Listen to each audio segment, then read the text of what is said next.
Let me just start by saying I cannot believe it was 25 years ago that you started working at Stucki Jewelers. Time flies. Yes, I wouldn't have had any idea, and I tell people often that they ask me how I got into the jewelry business, and I say the day before I got in the jewelry business, I didn't know I was going to be in the jewelry business.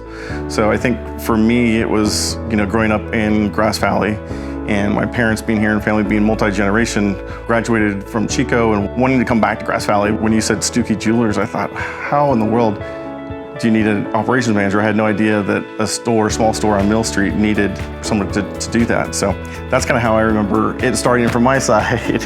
And what you can say is, when people ask you, how did you get in the jewelry business?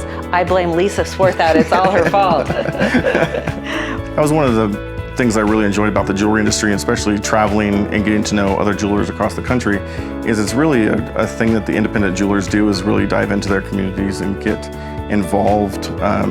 Because we get to share so many important memories with our customers, you really get to know them, and so it's really easy to want to support their activities out in the community as well. For us, it's an easy job in that manner, to where we just get to participate in very wonderful moments. Yeah. The jewelry business can definitely be a very feel-good business because you are there for people's really special moments. Trust is very big in the jewelry business, and you have been able to continue to have the trust of your customers and the people in this community because you guys do such a fantastic job. So something to be very proud of. A dentist, a lawyer, a doctor, whenever you move, you kind of people want to hold on to those professionals in their lives, attorneys and things like that. So as people move away, we still deal with their jewelry, purchases and needs and things like that. And I always tell people that the jewelry business, it's kind of like the mafia. Once you're in it, you're always in it. And that's why people will still call us, because you've created those relationships and the trust over the years. And we're very proud that you've been able to continue to do that. And it couldn't have been a better relationship. And who would have known 25 years ago?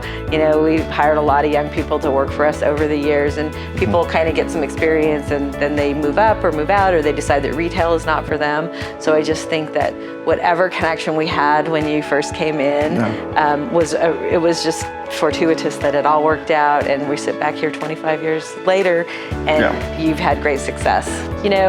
One of the things that we've always been grateful for with James and Nicole is they've always felt like they're family to us.